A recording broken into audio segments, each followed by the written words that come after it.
What's up, y'all? It's your girl, Vicky Street, and we are back at it again, this time with an artist, because we love having full circle conversations.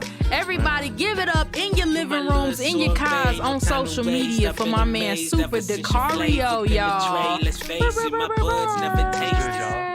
Listen, and we got Bird from Writer Visuals again back at it with us.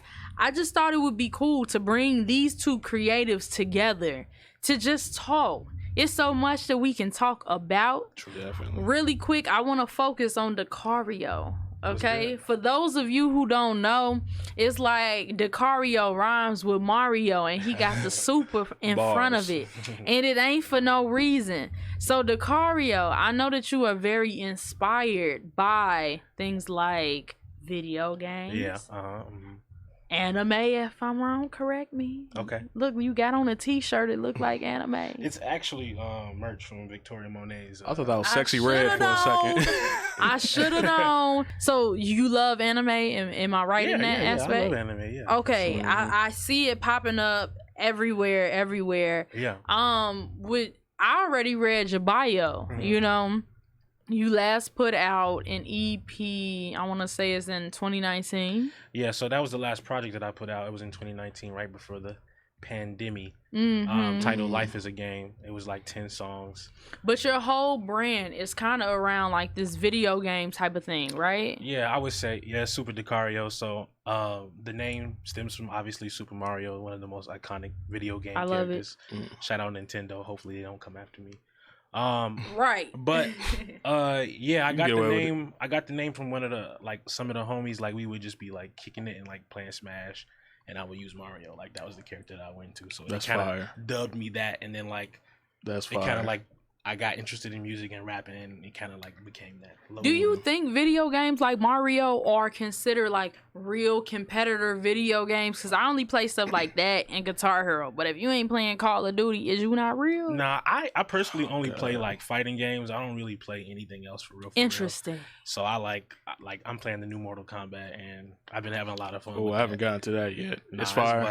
It's Some people like me would like to take a break from life. We don't want to deal with all of that. Escapism. I'd definitely be hopping into the virtual world. Let me ask you this: since you haven't came out with a project since 2019, how do you feel about when people ask you, "So how's the music?" Yeah, as an artist.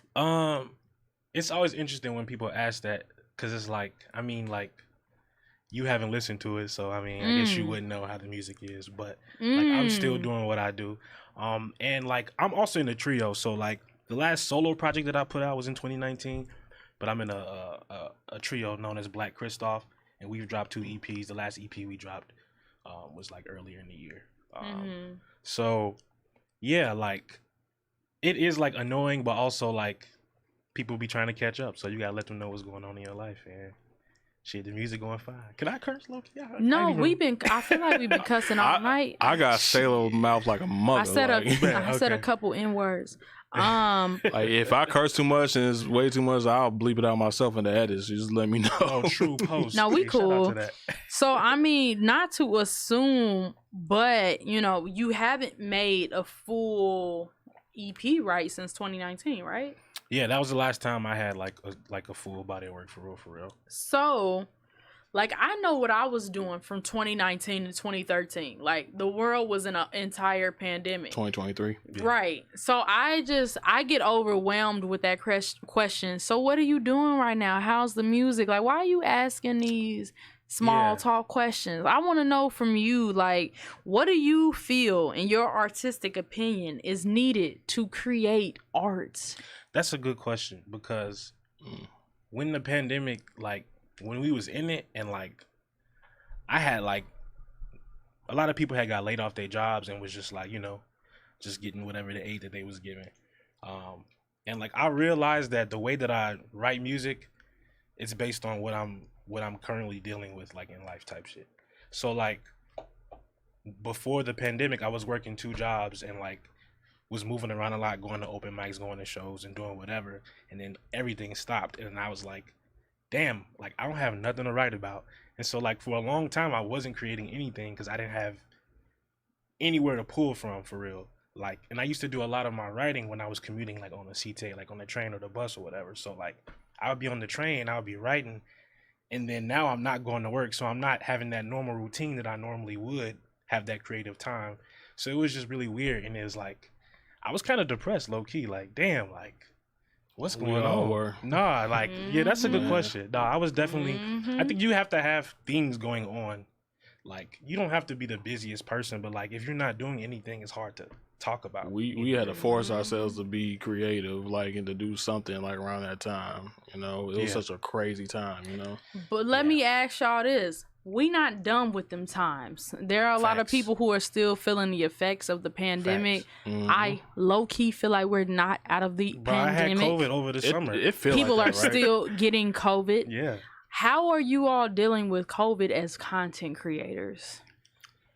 That's real. You want to go first? Or? I mean, COVID, this is going to be crazy to say, but like financially, COVID didn't really affect me. I got the most money I ever got around COVID time because I feel like it forced people to like be creative with like the limited access that they had. So like people didn't want to take a break doing music or nothing. So like people was like hit me up like, hey gang, come through. I want to do this and I don't know how people was getting their money. Low key, I think people was giving me their stimmy money like to pay for their videos because I had this dude pay me. I don't know whether Trump gave everybody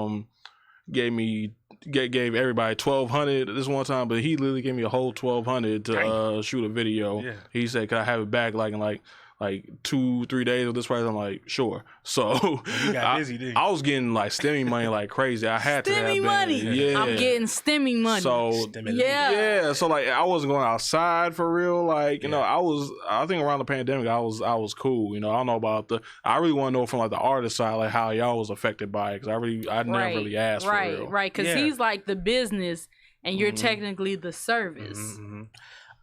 So my homie Sean Peace. He he started having us come to his place, and like it would be like obviously it's the trio, and then his homie is Palaco. He's a producer. He goes by Palaco, and we was just like linking up every Wednesday night to the point where the 2 EPs that we dropped are called House Wednesdays. So we was linking up consistently every Wednesday, and it wasn't like we really had anything to do on a Wednesday night, so we would link up and make music. So we've created so many like things like in that amount of time within the 1.5-2 years that we have been linking up during the pandemic.